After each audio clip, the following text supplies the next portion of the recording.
Todos los espacios plantean un reto, pero es sin duda en los espacios pequeños donde el reto se hace aún mayor.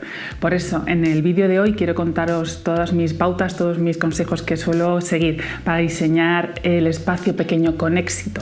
Y al final del vídeo voy a enseñaros cómo elegir el mobiliario adecuado para este tipo de espacios.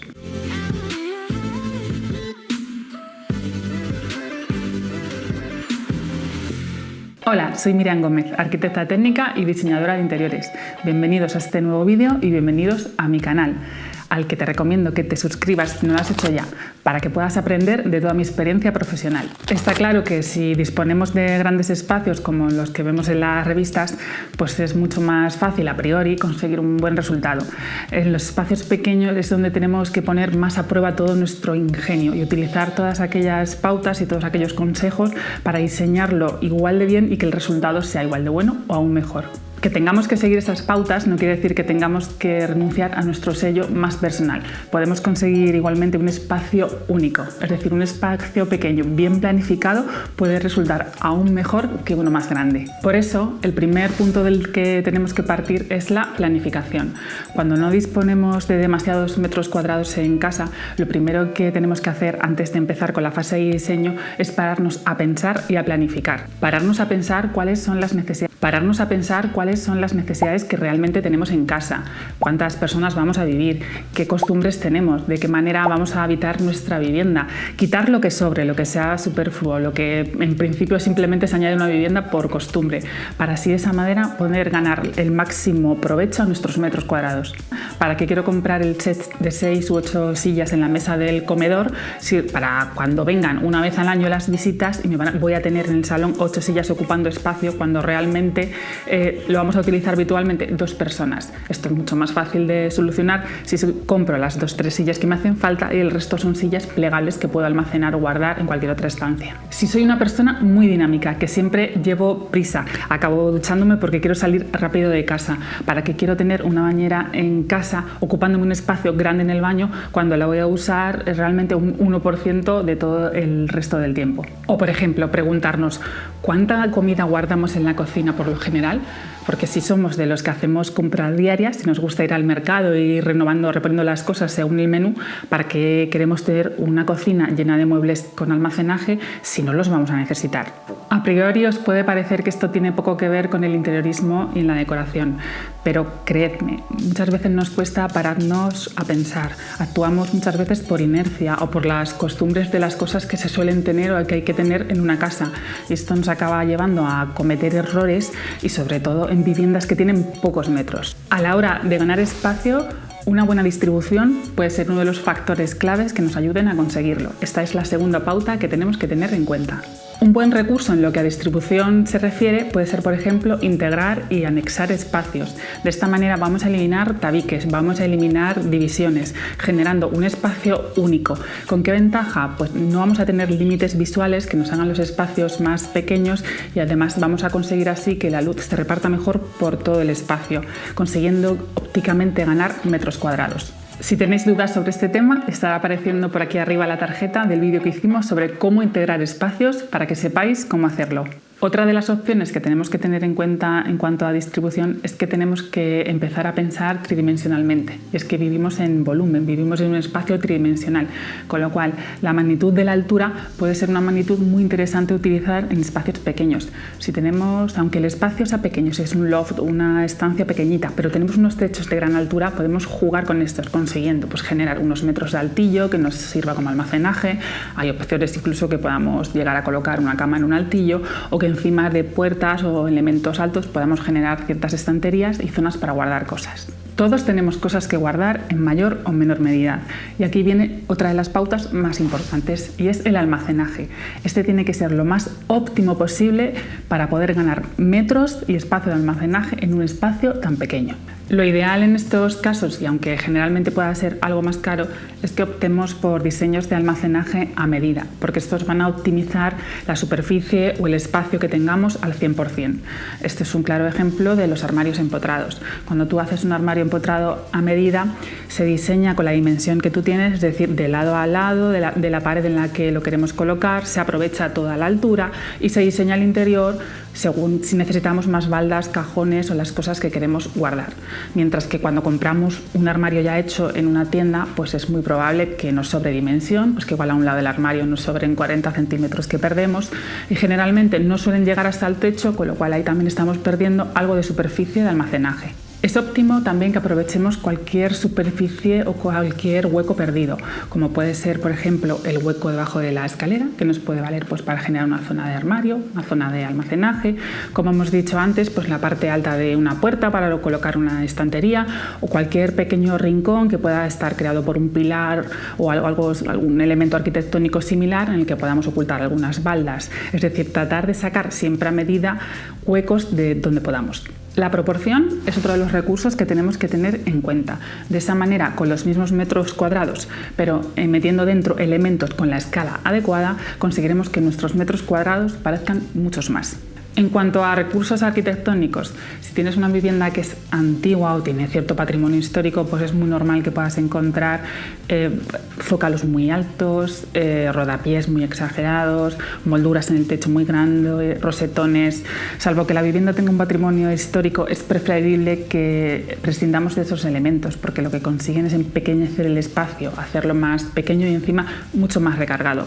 Es por eso que las viviendas modernas tienden a líneas arquitectónicas mucho más simples, más rectas, más sencillas, para de esa manera conseguir que el espacio parezca más grande. Si estamos en fase de construcción o de reforma de nuestra vivienda y tenemos la posibilidad de tener huecos grandes de ventana, es muchísimo más favorable. ¿Por qué? Porque así conseguimos difuminar los límites. De esta manera puede parecer que el exterior se mete dentro del interior y también conseguimos una mayor entrada de luz natural, que ya sabéis que consiguen ampliar mucho nuestra percepción visual. Del mismo modo que los pasos de puertas sean más grandes, consiguen el mismo efecto. Además, aquí en el tema de las puertas también podemos jugar con añadir, a vez de que sean solo puertas lisas de madera, podemos añadir alguna serie de vidrios, hacer toda una puerta entera de vidrios para que de esa manera se comunique la luz natural. Y también podemos jugar con las aperturas. Si tenemos la posibilidad, en viviendas o espacios pequeños es muchísimo más favorable poner puertas corredas dentro del tabique, porque de esa manera al abatir no nos molestará en el espacio y será muchísimo más fácil circular. Una vez que hemos tenido en cuenta los aspectos más funcionales, también podemos tirar de los recursos más estéticos para conseguir de esta manera el resultado al que queremos llegar con nuestros espacios pequeños. Cuando tenemos una vivienda pequeña es mejor pensar en ella como un todo, para que de esta manera no tengamos cortes visuales. Y os pongo un ejemplo. Es mejor que utilicemos el mismo tipo de suelo continuo en toda la vivienda en vez de irlo cambiando según pasamos de estancia. Elegir el mismo tono para las paredes para que todo tenga una unidad o una uniformidad y más o menos estemos decorando o integrando todo con los mismos estilos. De esta manera vamos a conseguir que toda la vivienda parezca un único espacio y de esa manera nos va a parecer bastante más grande. Bueno, y aquí viene la regla más básica y es el uso del color. Y aquí está claro, no hay otra. Los colores blancos y los neutros más claros ayudan a multiplicar la luz y de esa manera ampliamos visualmente el espacio. Así es que esto es una regla de sí o sí, espacios pequeños, colores claros. ¿Eso quiere decir que tengamos que renunciar al uso del color? Si soy una persona que me gustan los colores alegre, no. Pero en vez de utilizarlos para pintar paredes o grandes muebles, vamos a utilizarlos en pequeños tonos de acento, en complementos, en textiles, alguna pieza especial. De esa manera le meteremos el toque de color, nuestro toque más personal, pero no conseguiremos que el espacio pues, sea más pequeño y más oscurecido. El color y la pintura es un recurso que ya os contamos que puede utilizarse para crear distintas perspectivas y modificar el espacio. Os voy a dejar abajo en la caja de descripción el vídeo que hicimos hablando sobre este tema. Igual que hemos hablado del color, utilicemos el mismo recurso para las texturas, es decir, tenemos espacios pequeños, vamos a añadir texturas, pero no vamos a añadir un gran número de materiales ni cambio de textiles, porque al tener tanta sensación de movimiento, tanta textura distinta, pues también vamos a conseguir que de esta manera se recargue. Es decir, vamos a elegir un par de texturas en los mismos tonos que nos gusten y vamos a utilizarlas para todo el espacio. En el caso hipotético, por ejemplo, de que tengamos todo blanco, las paredes, los suelos, incluso los muebles y los textiles, aquí sí que podemos, para que no quede todo tan plano, podemos utilizar un mayor número de texturas. Pero por regla general no os compliquéis, en espacios pequeños ir a lo simple es muchísimo más eficaz. Un truquillo también muy bueno es utilizar espejos o materiales reflectantes como los metales. Ya sabéis que al reflejar la luz hacen muchísimo más grande el espacio. Por ejemplo, en un baño muy pequeñito, si ponemos un espejo, una luna de estos a medida que ocupe casi toda una pared, vamos a conseguir ampliar el espacio y que el baño parezca más grande, y lo mismo podemos conseguir si en una entrada o en un recibidor pequeño ponemos varios espejos enfrentados en distintas paredes. Y ahora, como os hemos dicho al principio del vídeo, es el momento de hablar de los muebles, del mobiliario. Este es uno de los elementos también más importantes que tenemos que tener en cuenta a la hora de diseñar y decorar, amueblar un espacio pequeño. Es lógico que tenemos que elegir muebles que guarden una proporción adecuada al espacio que lo estamos poniendo, es decir, no elegir un sofá desproporcionado para un salón pequeño. Pero no solo el tamaño, sino también el número. De nada nos sirve elegir muebles muy pequeñitos, pero llenar el espacio con 6 o 7 muebles. Al final también vamos a conseguir que resulte más pequeño, con lo cual es muchísimo más acertado elegir menos piezas y de un tamaño proporcionado al espacio donde lo vamos a colocar. Ya ha quedado claro que lo óptimo es buscar soluciones de almacenaje a medida, pero también podemos elegir muebles y piezas que sean muy versátiles y nos den esta opción. Por ejemplo, podemos comprar una cama con un canapé abatible debajo que nos permita guardar mantas, sábanas. Podemos comprar, hay muchos sofás que llevan el chesclón, que es un baúl que nos vale para guardar las mantas, o por ejemplo una mesa de centro que lleva algunos cajones o unas repisas debajo y nos permite meter elementos pequeños que no queremos ver desordenando por medio del salón. Si ya tenemos las opciones de almacenaje solucionadas y ya no necesitamos tampoco generar más muebles de almacenamiento, es muy buen recurso también para ampliar el espacio elegir muebles suspendidos. Por ejemplo, el mueble del lavabo que está suspendido y no llega hasta el suelo, o el mueble en el que vamos a colocar la televisión. De esta manera, al no poner un límite, no poner un fin visual que llega hasta el suelo, vamos a conseguir que el espacio parezca mucho más amplio. Y ya que estábamos hablando de muebles de televisión, también es muy acertado en este caso, en vez de que la televisión sea de superficie y vaya colocada sobre el mueble, que la podamos empotrar en la pared. De esta manera va a quedar muchísimo más liviana y vamos a tener la superficie del mueble para poder dejar otra cosa, o incluso elegir un mueble de televisión que sea más pequeño. También es muy buena opción que dispongamos de muebles plegables, como pueden ser por ejemplo las típicas mesas de cocina que se pliegan y están colocadas encima de un radiador, o que se ocultan dentro de un mueble, o también que podamos tener, como os decía al principio del vídeo, sillas plegables o taburetes que se puedan apilar y guardar en un momento dado en un trastero cuando no necesitamos o no tenemos visitas en casa. Si nuestra cocina es pequeña, pues también podemos optar por elegir electrodomésticos de tamaño reducido. Sabéis que la medida estándar de un lavavajillas son 60, pues hay también en el mercado lavavajillas de 46 que nos permiten tener una zona de lavavajillas más pequeña, pero además sobrarnos centímetros para poder ganar un mueble de almacenaje.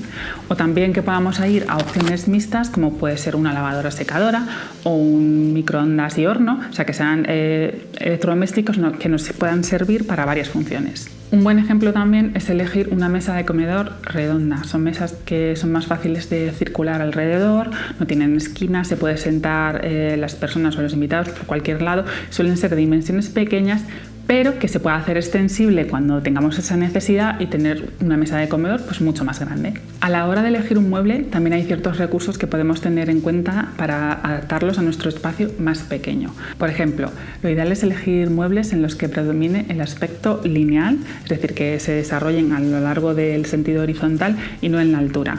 Elegir, por ejemplo, un sofá con un respaldo que sea bajo sin que resulte incómodo, o una cama que vaya a nivel de suelo en vez de que sea una cama alta. Eso va a hacer también que nuestro espacio parezca más grande. Siempre que vaya con nuestro estilo, es evidente que nuestra casa nos tiene que representar, pero en general son mejor los muebles con líneas rectas, sencillas, minimalistas.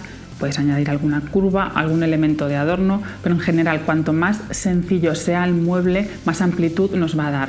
Cuanto más recargado sea el mueble, más pequeño va a parecer el espacio. Es muy interesante también que podamos incorporar alguna superficie transparente, como por ejemplo puede ser una mesa de centro que esté realizada en cristal. De esa manera tenemos la mesa pero visualmente no recarga, o que elijamos algún mueble que en vez de que sean puertas de maciza lleven algún tipo de cristalera. Ya sabéis que el hecho de difuminar el límite, que no esté todo tan cerrado, va a parecer que el espacio también parezca mayor. Y si hablamos de tapicerías, sobre todo en lo referente a muebles grandes, mejor colores lisos y lo más claros posibles. Vamos a dejar los colores fuertes y los estampados llamativos para pequeños elementos como son los cojines o, como hemos dicho, elementos de decoración. Y por último, una vez más, la iluminación vuelve a ser la clave del éxito. Cuanto mejor iluminado está un espacio, más amplio se ve. Como los dos últimos vídeos que hemos hecho son sobre iluminación, os emplazo a que lo veáis porque todas las pautas o todos los trucos que os cuento en ellos son los que vais a tener que aplicar para iluminar un espacio pequeño. Y hasta aquí el vídeo de hoy. Aunque las pautas y los trucos son bastante generales, porque evidentemente hay que estudiar cada espacio de manera individual, sí que espero que os hayan podido servir para poder aplicaros a vuestras viviendas, por lo menos alguno de ellos. Así es que contádmelo por aquí abajo. Y como siempre os digo, no olvidéis darle al like, compartir, suscribiros y activar la campanita para no perderos nada. Hasta el siguiente vídeo.